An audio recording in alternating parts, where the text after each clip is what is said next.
Olá, muito bem. Então, nós parávamos num ponto em que explicávamos quanto à questão da análise de variação de despesas, ser o comparativo entre o valor real e padrão e que poderia haver uma variação favorável ou desfavorável, conforme o número for respectivamente positivo ou negativo. Muito bem, então, no caso das receitas, funciona exatamente ao contrário. Quer dizer, se as receitas reais, o valor das vendas da empresa, por exemplo, forem superiores ao que se esperava, o resultado dessa continha, real menos padrão, será positivo e, portanto, a variação será favorável. Ao contrário, quando o número é negativo, essa variação é desfavorável, quer dizer, chegou-se a um nível de receitas menor do que aquele pretendido, portanto, existe a indicação de uma variação contrária aos objetivos da empresa, portanto, desfavorável. Muito bem, então é interessante entender que essa variação total, que na verdade vai aparecer aí como ali embaixo, né, o total entre 1 e 3, o que significa então a nossa variação total. Ela será a diferença entre a quantidade real a preço real. O quadrinho número 1 aqui na nossa primeira linha. Então, quantidade real pelo preço real significa o quê? O valor realmente ocorrido. Eu gastei um determinado valor e uma certa quantidade, né, de unidades. Tem um preço unitário vezes uma quantidade real.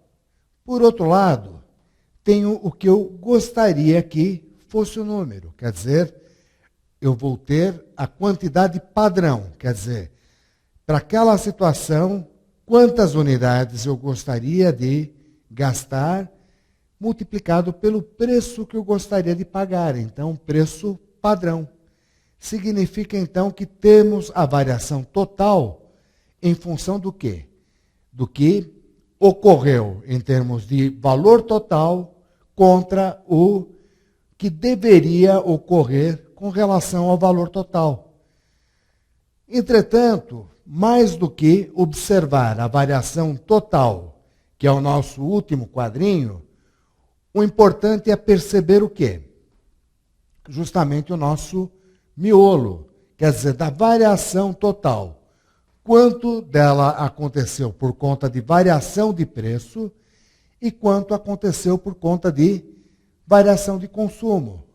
Então, nota que quando você compara quantidade real vezes o preço real, diminuída de quantidade real vezes o preço padrão, o que você observa? Essa diferença será justificada em função do quê? Da diferença do preço real e preço padrão. Quer dizer, se nós colocarmos em evidência a nossa quantidade real, nós vamos observar o quê? Que teremos preço real menos preço padrão, dando conta do quê? É a mesma coisa que quantidade real vezes preço real menos quantidade real vezes preço padrão.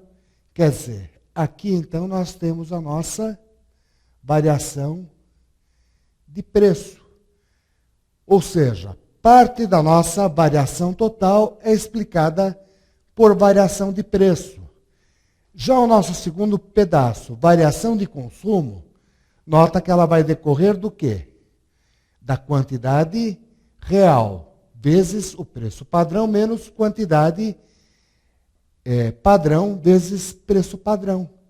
Então, quando faço quantidade real vezes preço padrão, que é o nosso 2, menos quantidade real vezes preço padrão, Isso é o mesmo que quando eu coloco então o fator comum, que no caso é o preço padrão, né? Então aqui tenho quantidade real, primeiro, e ali no quadrinho 3 tenho quantidade padrão. Então, em evidência aqui, o que vai aparecer? O nosso preço padrão, que multiplica quantidade real menos quantidade padrão. Quer dizer, aqui teremos a nossa variação pela quantidade. Logo, uma parte da variação total será decorrente da variação de preço. Outra parte da variação será decorrente de variação de quantidade.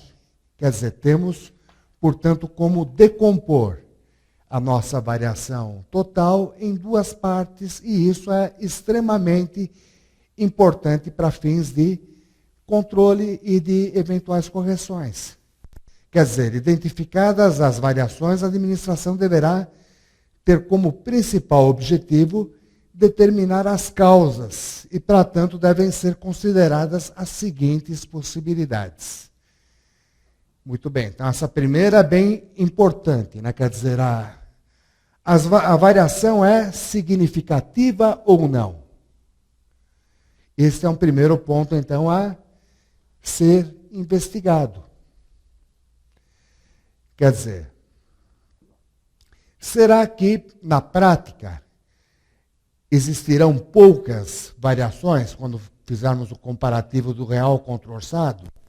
Seguramente não. Entretanto, se nós darmos importância a toda e qualquer variação, o que vai acabar ocorrendo? Na realidade, o gestor não vai conseguir fazer o melhor uso da informação.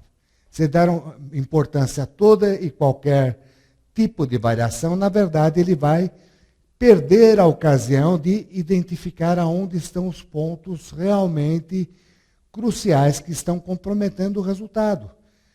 Ou seja, se a variação é pouco significativa, ela deve ser deixada de lado, ela deve ser descartada. É isso que chamamos de administração por exceção. Significa dizer, vamos dar destaque, vamos correr atrás do que realmente é importante, esquecendo o que é detalhe. Então, variações favoráveis ou desfavoráveis precisam ser, primeiro ponto, avaliadas quanto à sua importância. Quer dizer, iremos, de fato, privilegiar aquelas variações que, de fato, mereçam destaque, que sejam significativas. Muito bem. O que mais que precisa ser feito, que está diretamente relacionado ao nosso assunto, contabilidade por responsabilidade? A verificação dos dados, né, tanto dos orçamentos, quanto dos dados reais fornecidos pela contabilidade. Então, o simples fato de se lançar dados contábeis em departamentos errados poderão causar variações favoráveis para um departamento e desfavoráveis a outro. Quer dizer, precisamos estar cientes de que os dados, realmente, tanto os orçados para cada centro de custo, como também os dados reais de cada centro de custos estejam corretos. É só tendo essa segurança que realmente podemos exercer o controle de maneira a gerar eficácia para a empresa. Quer dizer, precisamos estar muito seguros quanto à confiabilidade desses dados. Caso contrário, poderemos tomar decisões totalmente equivocadas.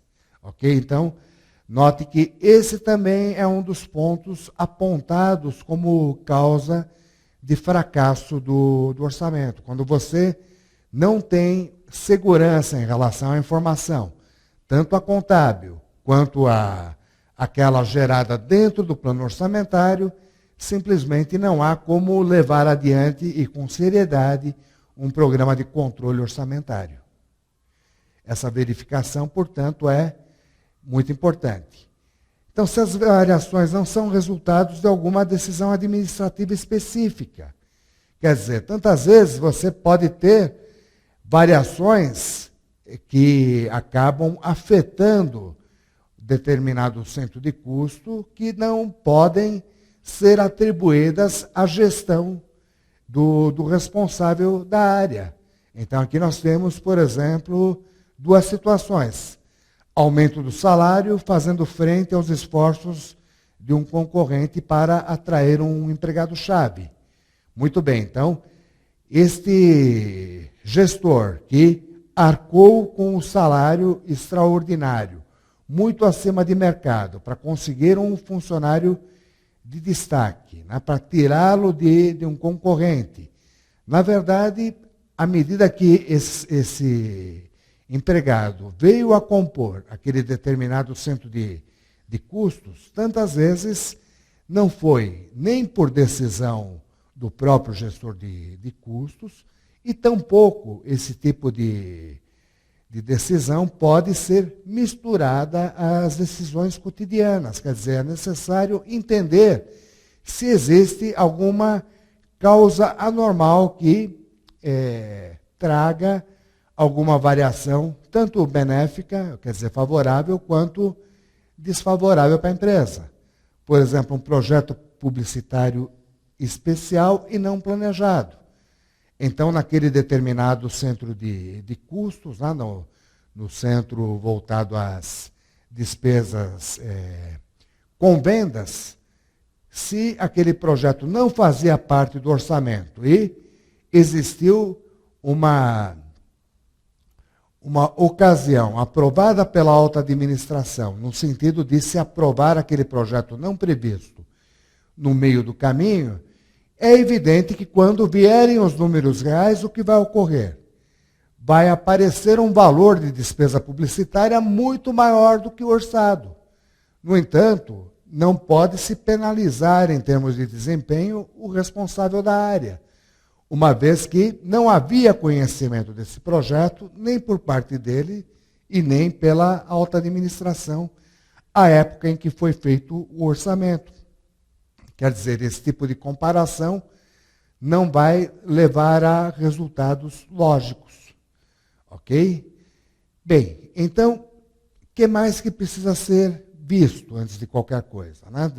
Além dos 3 pontos já citados, se são variações explicáveis em termos de efeitos de fatores não controláveis e identificáveis. Quer dizer, você pode também ter variações os fatores, né, que levaram a essas variações não são controláveis por parte do gestor. Nesse caso, você também não pode atribuir responsabilidade ao gestor por conta de fatores que ele não pode controlar, estão fora da sua área de controle. Então, as variações que motivam maior preocupação são as que apresentam causas precisas, porém desconhecidas e que geralmente precisam de medidas corretivas. Muito bem. Então, quanto ao custeio padrão, né, o que ele é? É um importante instrumento, tanto para elaborar o orçamento, como para exercer o controle. Quer dizer, se uma empresa já tem o custeio padrão, ela pode utilizá-lo no sentido de abreviar a elaboração do orçamento. Quer dizer, ela pode fazer do custeio padrão o meio também de chegar ao cálculo dos diversos fatores de produção, como nós vimos no cálculo do nosso orçamento de produção. Então, os custos padrão são o quê? Custos planejados e servem como metas, né? Como objetivos a serem atingidos. Podem ser estabelecidos de diferentes maneiras. Então, não há um só meio de você definir custos padrão dentro de uma empresa.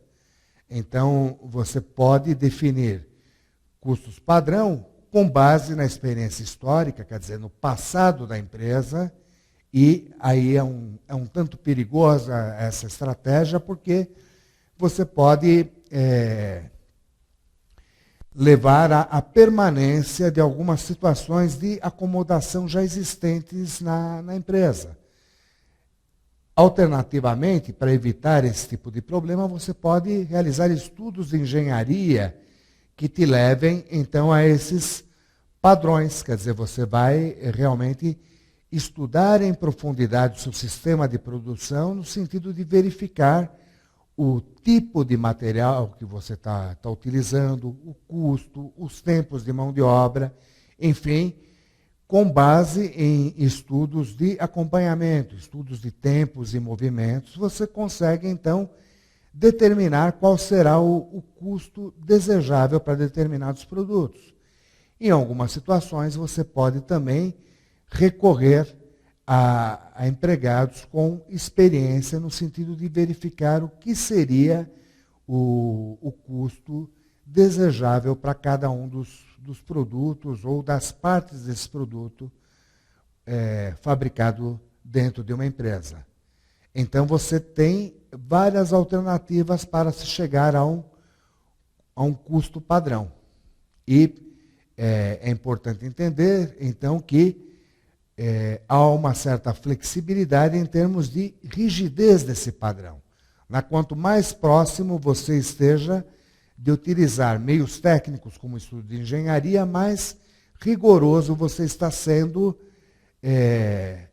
em termos de definir esses padrões. Agora, o que é imprescindível, o que é fundamental em relação aos padrões? Que sejam números realmente possíveis de serem atingidos, que sejam números desafiadores, que não levem à acomodação. Mas, se forem números impossíveis de conseguir, será que isso vai ser bom em termos da motivação do pessoal que estará empenhado em perseguir esses padrões? Certamente que não, né? À medida que as pessoas começam a perceber que jamais vão atingir determinado objetivo, a tendência é acabar, de fato, não existindo motivação mais para se perseguir esse objetivo. Quer dizer, o objetivo que vai ser traduzido em termos de uma meta numérica pelo custo padrão precisa ser um desafio, precisa não levar à acomodação. Mas, por outro lado, precisa também ser possível, precisa ser atingido, mesmo que requeira uma boa dose de esforço por parte das pessoas que estão sendo cobradas para atingirem esse objetivo. Mas sempre precisa estar dentro do plano das possibilidades, ok? Não se faz um padrão impossível dar certo como meio de controle dentro de uma empresa. Muito bem. Então, na verdade, os custos padrão vão servir, então, de parâmetros de comparação para os diversos setores dentro da empresa. Então, os responsáveis pela prática desses padrões vão, desde o pessoal das operações, compras, contabilidade, enfim, são os responsáveis aí pelas informações. Quer dizer, o departamento de operações é o responsável por determinar a qualidade das entradas requeridas. Significa dizer, então, que, na verdade, quando se especificam os preços, esses preços estão associados a uma determinada qualidade definida pelo departamento de operações.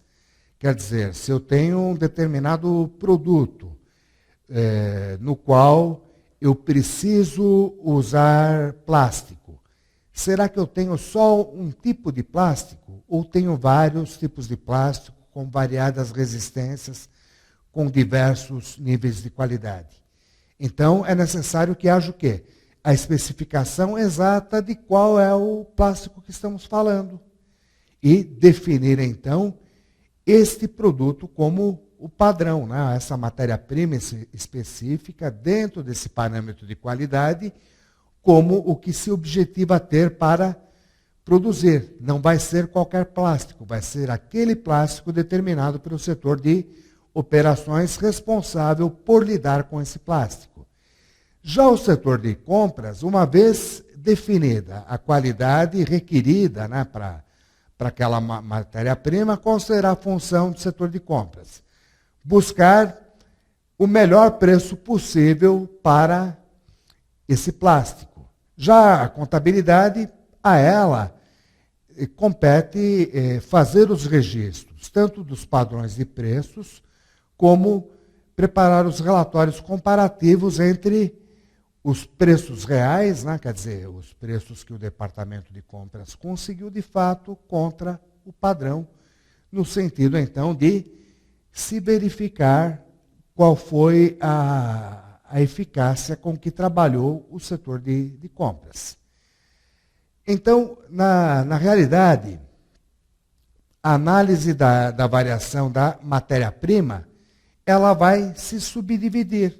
Quer dizer, quando avaliamos a variação da matéria-prima, a análise da variação do material pode ser feita em 2 relatórios de desempenho. Um cujo responsável, né, a pessoa que está sendo avaliada, é o nosso gerente de compras. É quem vai, no caso do exemplo que eu acabei de dar, comprar o plástico especificado pelo departamento usuário. E o outro gestor a ser avaliado é o gerente do departamento usuário desse plástico para fabricar lá os produtos feitos a partir desse plástico. Então, o gerente de compras é o responsável pelo controle dos preços das matérias-primas, né? Do escalonamento e da quantidade a ser comprada. Quer dizer, o gerente de compras resolve o quê? O preço que será pago ali no plástico, né? Se esse plástico vai ser comprado num lote único durante um mês, ou se ele vai comprar 3, 4 lotes por mês, né? E a quantidade a ser comprada por período. Quer dizer, essas questões todas passarão pelo crivo do gerente de compras. Será ele, então, responsável pela negociação junto aos fornecedores daquele plástico especificado, que vai resolver todas essas questões. Qual o preço, qual o prazo de pagamento que ele vai conseguir para a empresa, de quanto em quanto tempo esse plástico será entregue e assim por diante. Todas as questões relacionadas à aquisição desse plástico estarão sob a responsabilidade do gerente de compras.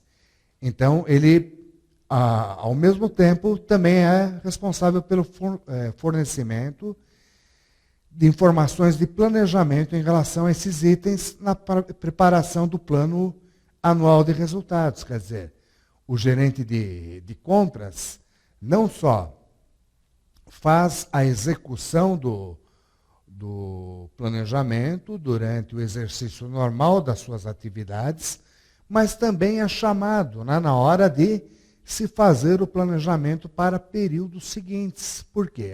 A experiência dele é imprescindível para que se possam responder uma série de questões importantes em termos de se executar os orçamentos para períodos futuros. Quer dizer, ele também será responsável por informações dentro da área de responsabilidade dele. Então, o relatório, na verdade, deverá mostrar o quê? Um comparativo entre as compras reais e as compras planejadas. Na variação resultante, existem, então, 2 fatores, né, em função do que o valor das compras pode ter variado. E pode ter variado em função de quantidade comprada a mais ou a menos em relação ao que fora planejado. Ou ainda, essa variação pode se dever ao quê? A preço diferente do que havia sido planejado. Então, tanto um preço maior do que o planejado em relação a compras, quanto um preço menor do que o planejado, trarão diferenças e, portanto, variações. Significa, então, que a nossa variação total, ela deverá, como vimos anteriormente, ser dividida em duas partes. Uma parte devida à quantidade e a outra parte devida ao preço. Quer dizer, não vamos trabalhar simplesmente com a variação total, mas sim com a variação discriminada em função do quê? Das quantidades e dos respectivos preços. Muito bem, então o que nós temos aqui? Embora o preço dos materiais esteja além do seu controle, estamos falando de quem aí? No caso do gerente de compras, né? A variação pode ser influenciada por fatores como qualidade, descontos por quantidade, distância da fonte para a fábrica e assim por diante. Quer dizer, dentro do processo de negociação que o comprador faz para obter os materiais, existe espaço para uma série de itens que podem trazer variações tanto para mais quanto para menos. Tanto variações desfavoráveis quanto variações favoráveis. Então, esses fatores estão frequentemente sob o controle do gestor, quer dizer, é uma questão de escolha do comprador, né? Optar por um desconto de 10%, desde que ele compre uma quantidade imensa daquela matéria-prima, por exemplo. Então, cabe ao comprador escolher pagar um preço normal por um lote, por exemplo, de 1 tonelada de plástico, ou ainda obter um desconto de 10% caso ele compre 10 toneladas de plástico. Então, comprar 10 toneladas de plástico ao invés de 1 tonelada só, será que é um bom negócio para a empresa como um todo, somente em função do desconto de 10%? Seria o caso de se avaliar melhor os efeitos totais em termos de empresa, e não unicamente em termos do gestor de compras. É evidente que o gestor de compras pagar 10% a menos do que seria o objetivo é um ótimo negócio quando olhamos exclusivamente para o setor de compras. Agora, será que essa vantagem para o setor de compras pode ser estendida à empresa como um todo? Aí é um caso para se pensar um pouco mais, um pouco melhor. Então, o que temos mais aí de observações? Um aspecto negativo do uso da variação de preço para avaliar o desempenho do departamento de compras pode ser que, no afã de atingir ou exceder o padrão, o comprador, que ele pode fazer, adquira materiais de qualidade inferior àquela desejada. Quer dizer, à medida que o comprador é avaliado pelo total das compras, e nesse total das compras, ele vem do preço pago vezes a quantidade, o que o comprador pode fazer? Comprar uma matéria-prima, um material de qualidade inferior à desejada para promover economia. Quer dizer, se não houver uma gestão que se dê conta disso, o que pode se concluir? Que temos um excelente comprador que está promovendo benefícios para a empresa, quando, na verdade, esse benefício, a rigor, é um benefício que, embora seja medido em termos do setor de compras, pode causar prejuízos imensos em termos do produto final. Então, à medida que se use uma matéria-prima de qualidade inferior, é evidente que isso pode e deve comprometer o produto final. E esse comprometimento do produto final pode trazer prejuízos tanto ao setor de produção como também ao setor de vendas e, em consequência, a empresa como um todo que passa a perder mercado para a concorrência. Quer dizer, aquela atitude que a princípio parecia muito boa por parte do comprador, de economizar na compra de matérias-primas, pode ser uma atitude muito ruim em termos de empresa como um todo. E a outra é a que nós levantávamos anteriormente, adquira mais materiais do que precisa para aproveitar descontos por quantidade. Quer dizer, à medida que o comprador compre muito além de suas necessidades, o que ele pode estar ocasionando para a empresa, além do número favorável para ele. Pode estar causando problemas desde o espaço físico, né, para se guardar essa quantidade tão acima das necessidades, como até mesmo fazendo com que a empresa tenha dificuldades para financiar esses estoques adicionais, que não é de graça, tem custo para que esses estoques fiquem ali à disposição da empresa.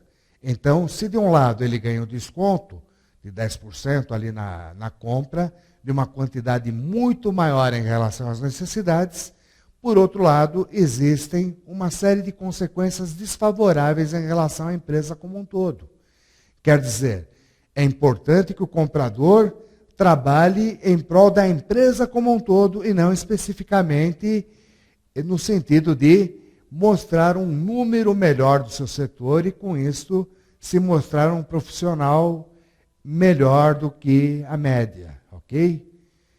Muito bem, então um detalhe importante, né, e não deixa de ser justo para fazer uma medição correta, é considerar que o melhor momento para perceber qual foi a variação de preço é o momento da compra, e não o do uso dos materiais.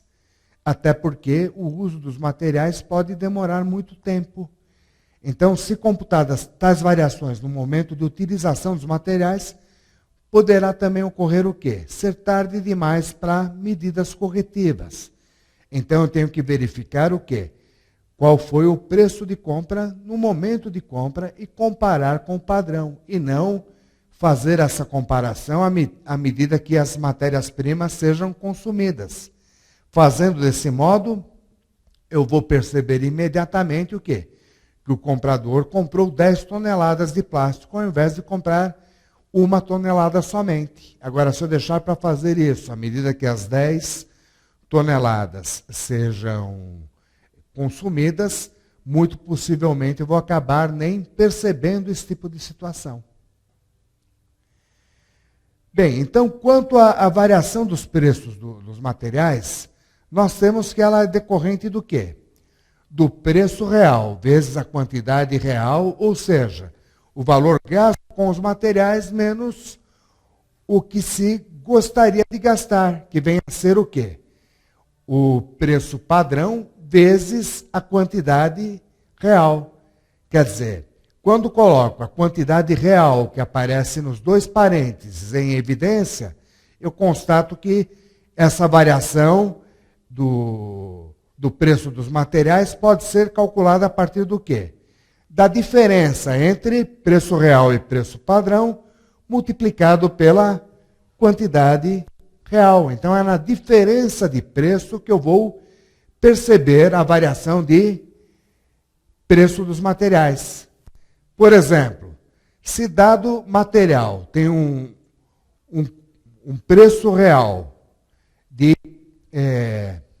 2,5 centavos de real por unidade, contra um preço de 2 centavos por unidade, em cima da quantidade de 780 mil reais, que foi a quantidade efetivamente adquirida, qual vai ser o efeito em termos de valor desse desvio do preço? Vai ocorrer o quê?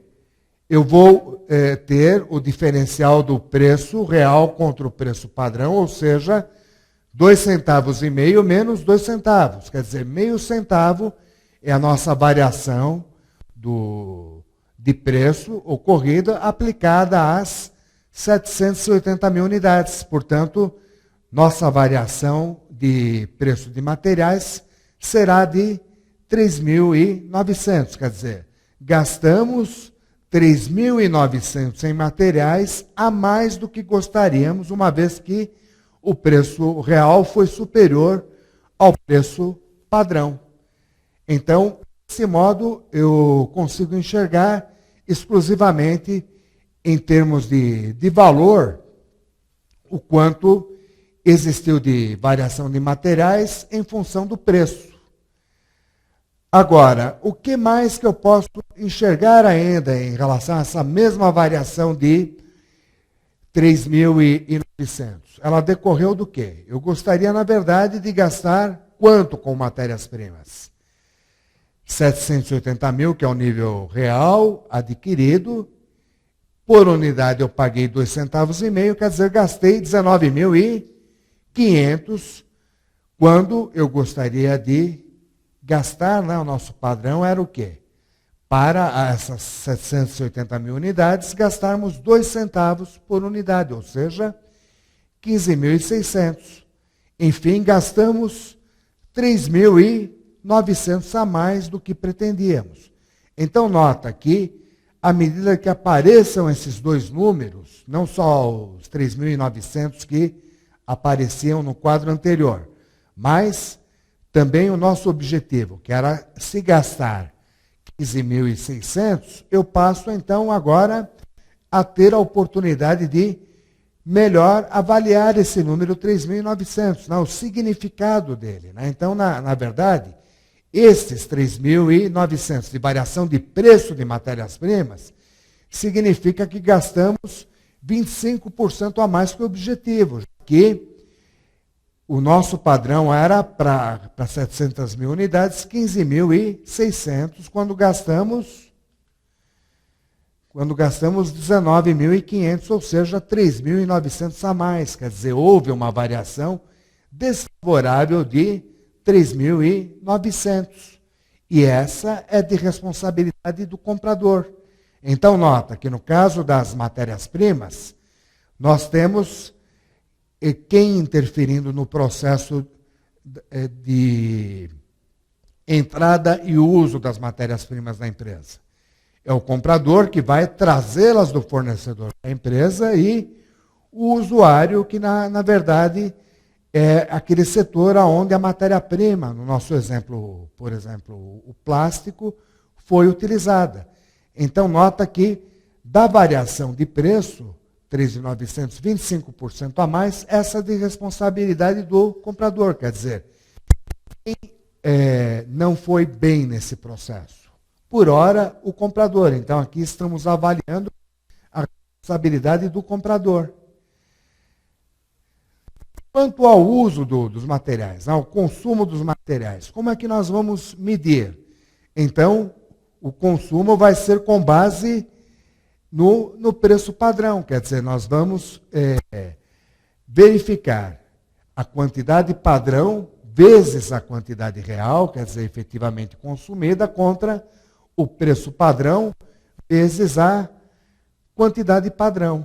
Ou seja, nós estaremos verificando sobre o preço padrão qual foi a nossa variação de quantidade. E esta variação de quantidade, esta não será de responsabilidade do comprador, e sim do gestor do departamento usuário. Então, quando avaliamos a variação do consumo de materiais, na realidade, o que nós temos? Gastamos quantas unidades, quantos quilos, por exemplo, do plástico?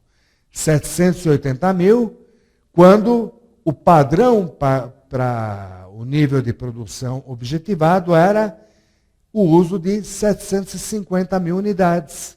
Quer dizer, você tem também um padrão físico. Então, o que existiu na realidade? Uma utilização de 30 mil unidades a mais, cujo preço padrão era de 2 centavos. Note então que estamos chegando a uma variação de 600 de consumo em função do quê? Pretendíamos gastar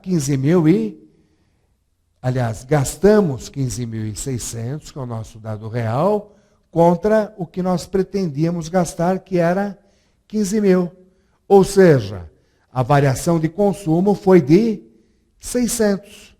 Ok? Então, Uma coisa é a variação no tocante a preço, aquela anterior calculada em 3.900. Aquela era de responsabilidade do comprador. Outra coisa, a variação do consumo, nesse caso, 600, que é por conta de quem?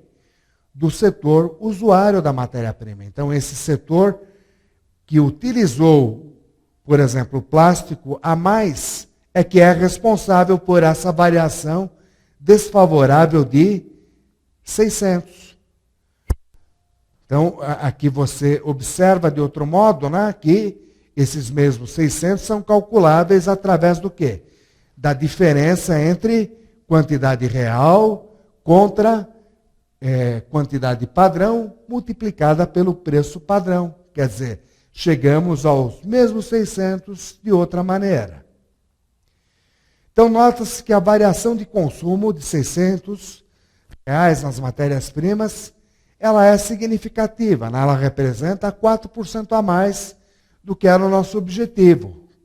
Então, havia um padrão em que se pretendia gastar R$ 15.000 para 750 mil unidades. Na verdade, se gastou o quê?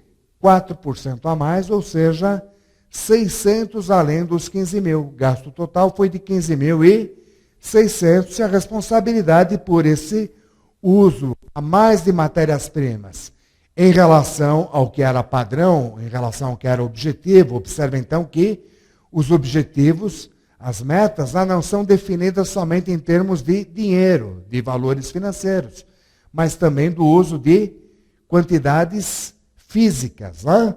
Então, essa responsabilidade será do gestor do departamento usuário das matérias-primas, que gastou o quê? 30.000 unidades a mais do que o que fora planejado. Então, o gerente de um departamento usuário é responsável pela matéria-prima que utiliza para produzir certa quantidade de bens, mas não possui nenhuma responsabilidade pelo custo dessa matéria-prima. A qualidade e o custo unitário planejado das matérias-primas por ele utilizadas são estabelecidas por políticas administrativas. Quer dizer, é a cúpula da empresa quem vai definir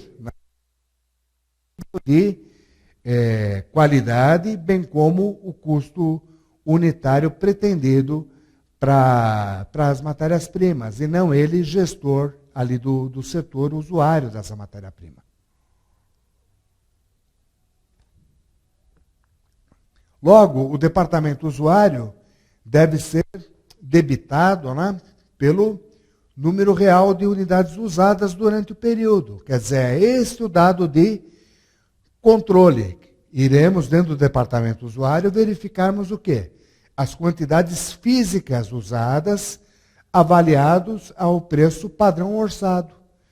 E essa cifra representará, então, o valor real, né?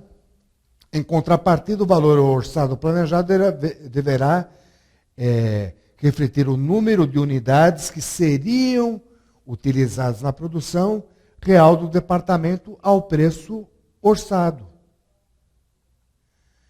Em resumo, o gerente de compras é responsável por duas subvariações, enquanto o gerente usuário só pode ser responsabilizado por uma variação, que é o consumo de matérias-primas, que o comprador ele responde pela variação de preço, como viemos ali atrás. Né? Então, na verdade, voltando ao exemplo, quando nós entendemos o gasto com essa matéria-prima no período de 19.500, isso significa o uso de uma quantidade real de 780 mil unidades ao preço realmente pago de R$ 2,5 centavos a unidade, resultando nos 19.500. Então, o custo orçado, ou padrão dessas matérias-primas, na verdade, era quanto? 15.000, resultado de 750 mil unidades, quer dizer, usamos 30.000 unidades a mais do que pretendíamos. Então,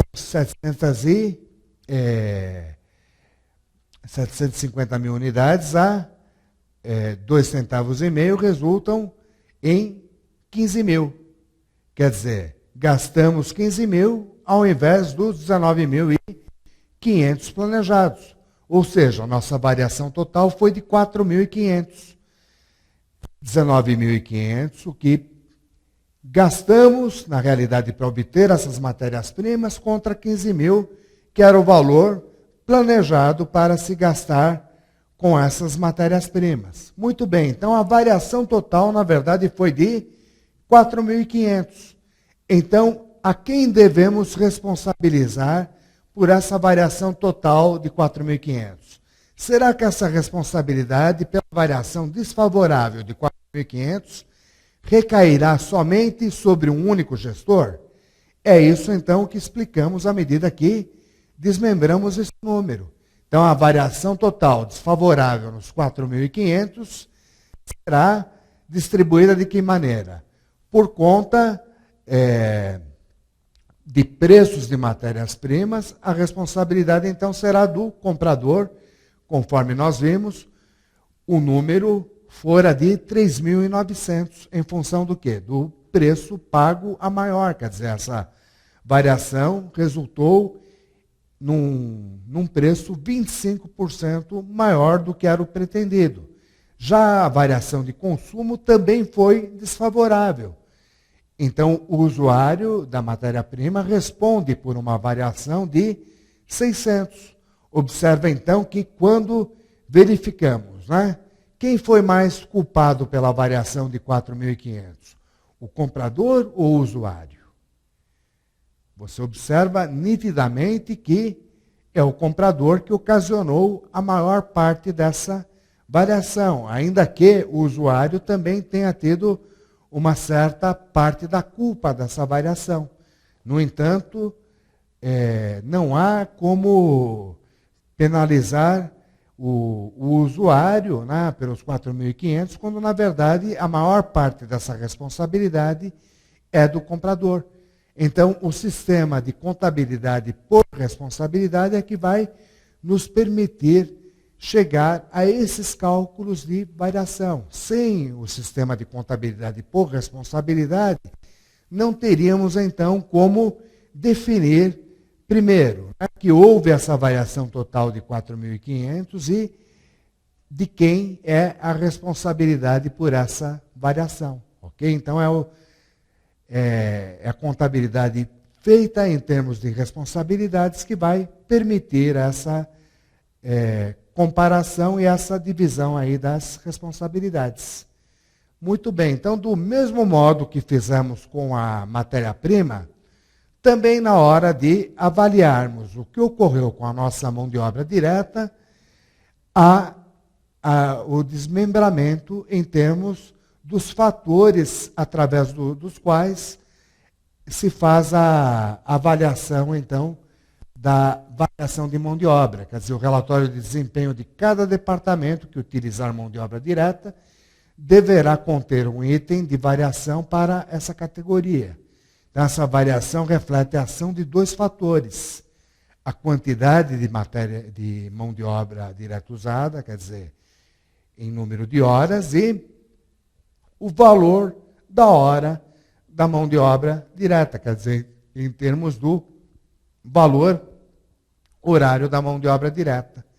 Então, a variação da taxa de mão de obra computa a diferença entre o que foi pago aos operários diretos e o que deveria ter sido pago.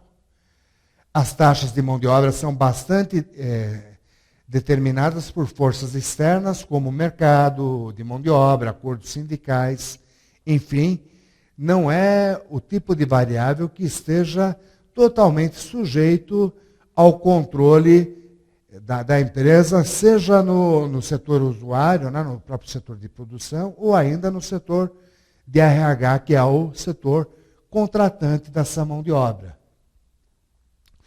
Quando as variações das taxas de mão de obra ocorrem, em geral é usada uma taxa salarial média para a taxa padrão, ou porque foram utilizados operários que são mais especializados e mais bem pagos para tarefas menos especializadas. As taxas salariais para uma atividade de mão de obra específica muitas vezes diferem entre os operários devido aos diferentes níveis de tempo de serviço. Quer dizer, as duas observações, elas nos permitem concluir o quê? Que, na realidade, quando falamos em taxas salariais, o raciocínio deve ser feito em termos de médias. Né? Por quê? Existem diferentes tipos de mão de obra direta dentro de uma empresa. E evidente que conforme a qualidade dessa mão de obra direta, conforme o tipo específico, ou ainda conforme a experiência, a raridade, os valores serão diferentes. Por tudo isso, o que vai ocorrer? Mesmo dentro de um mesmo tipo de mão de obra, podem existir salários diferentes em função de experiência, de tempo de serviço, de benefícios que uma empresa possa oferecer, diferenciando um empregado de outro. Por tudo isso, então, são utilizadas taxas médias, né, para que tenhamos em cima de números médios dentro de cada centro de custos a maneira de fazer essa avaliação. Então, é escolhida uma taxa salarial média para cada departamento avaliado. À medida que mudam os grupos de tempo de serviço, mudam também as taxas médias, fazendo com que surja a variação de taxa de mão de obra, requerendo um novo padrão que reflita um novo grupo de tempo de serviço. Quer dizer, os padrões também eles podem ir sendo modificados com o tempo à medida que as condições da economia, as condições naturais aí de contratação de mão de obra sejam modificadas. Então, quanto ao consumo, ele é controlado pelo gestor da produção. Quer dizer, o consumo da mão de obra direta, sim, é variável controlada pelo gestor. A utilização de mão de obra especializada para desempenhar funções onde ela não seja necessária, né, ou vice-versa, é uma decisão consciente do gestor. Cabe a ele, então, escolher o tipo de mão de obra utilizada para cada serviço e, evidente, cabe a ele usar a mão de obra adequada em cada situação. No entanto, uma vez que a causa da variação seja descoberta, a responsabilidade pode ser atribuída a mais alguém, como, por exemplo, a frequente quebra de máquinas causando consumo improdutivo de mão de obra. Então, nota que pode existir alguma variável alheia ao controle do gestor que está sendo acompanhado, que pode interferir nesse desempenho. E quando for este o caso, isso precisa ser separado da análise para não se fazer uma avaliação injusta desse gestor. Muito bem, então, finalizando, como é que ocorre o cálculo da eficiência da mão de obra direta?